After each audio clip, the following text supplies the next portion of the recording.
Cependant, le général Dillier avait été destitué le lendemain du 13 Vendémiaire pour s'être exprimé avec force contre cette journée. Il s'adressa au général Bonaparte qui lui fit rendre tout service. Il fut envoyé comme chef d'état-major à la division des droites de l'armée de l'Ouest, dont le quartier général était à Alençon. Le feu de la guerre dans la Vendée éteigné par lassitude et faute d'aliments. Le passage de la Loire avait eu des suites trop funestes aux Vendéens, pour qui poussant encore prolonger la lutte. Le plus habile chef avait péri.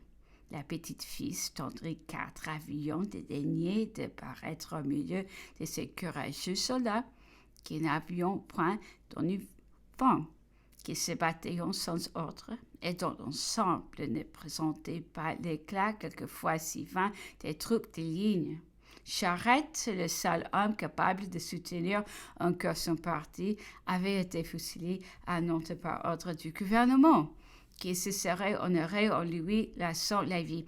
Enfin, la malheureuse tentative de Quiberon avait porté le dernier coup à l'enthousiasme et aux espérances d'Aïs, insurgés des bandes éparses. Cet agissant sans peu concerté portait encore les ravages dans quelques cantons. Le général Hoche auquel on confia le commandement de tous les départements de l'Ouest réussit un peu de temps par sa sagesse, sa modération et sa fermeté à faire disparaître les derniers excès de la guerre civile. Il établit un système de colonnes mobiles dont les mouvements étaient calculés avec assez de précision pour qu'en parcourant le pays sans cesse, et dont tous les sons et poussants suffisants se rencontraient et se prêtaient secours en cas d'attaque supérieure.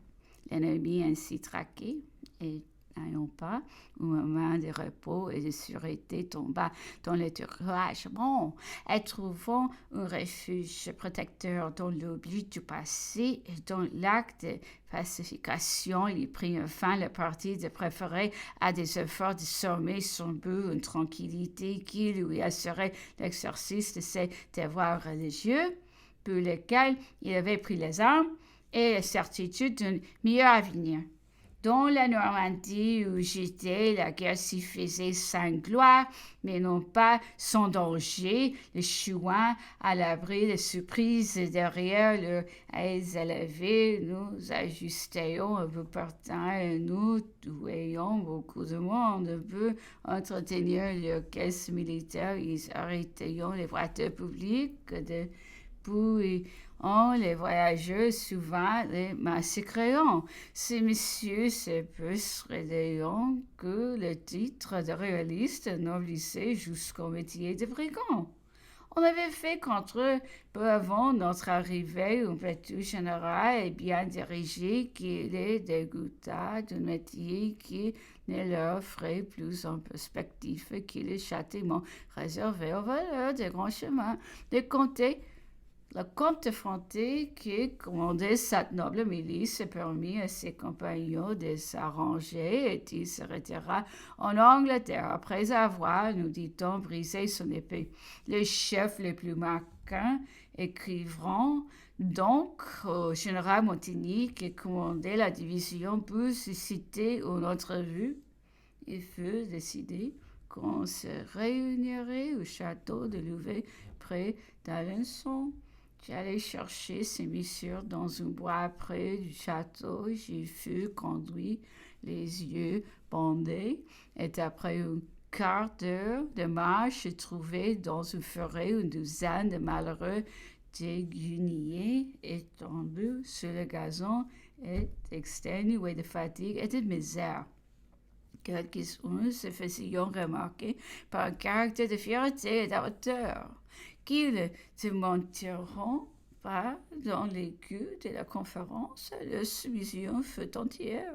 Plusieurs d'euros s'éloignaient du théâtre de leurs exploits et d'autres priront parti dans les troupes de la République. Le traité signé, nous passâmes tout dans une salle voisine où un splendide déjeuner avait été préparé.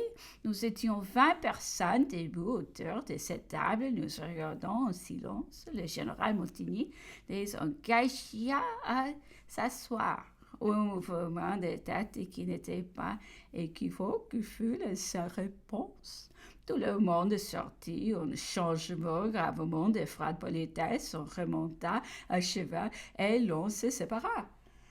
Une de ces clauses du traité portait la restitution au chef de leurs biens non vendus. Ceux de l'armée de la Vendée l'avions déjà obtenu, c'était non seulement le prix de leur valeur et de leurs efforts, mais encore de leurs sentiments français qui leur avions fait préférer tous les dangers de la guerre civile à la honte servir sous des drapeaux étrangers. Maintenant que les émigrés sont heureux, du moins par le Rhin, et la confiance que le souverain leur accorde, on doit s'expliquer librement sur leur conduite. Le premier mouvement qui détermina leur fuite ne peut être blâmé.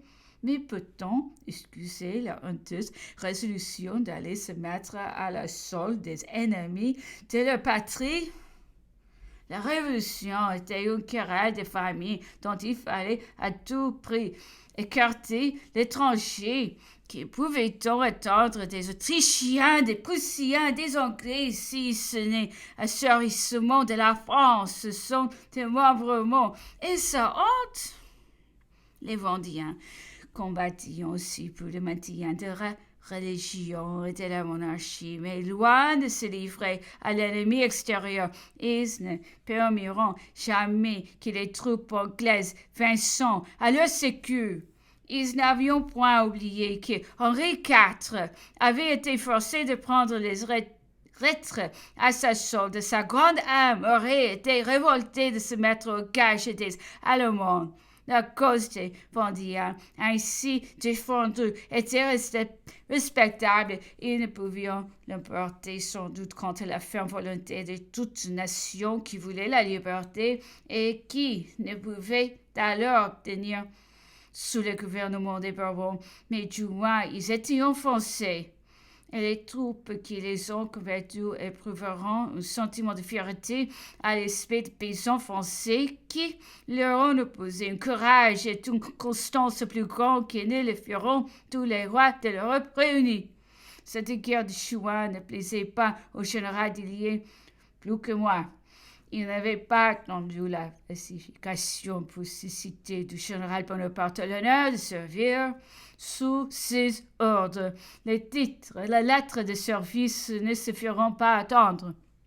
Monsieur Dillier se rendit en Boston, Italie. Il fut obligé de faire la route à cheval et par étapes.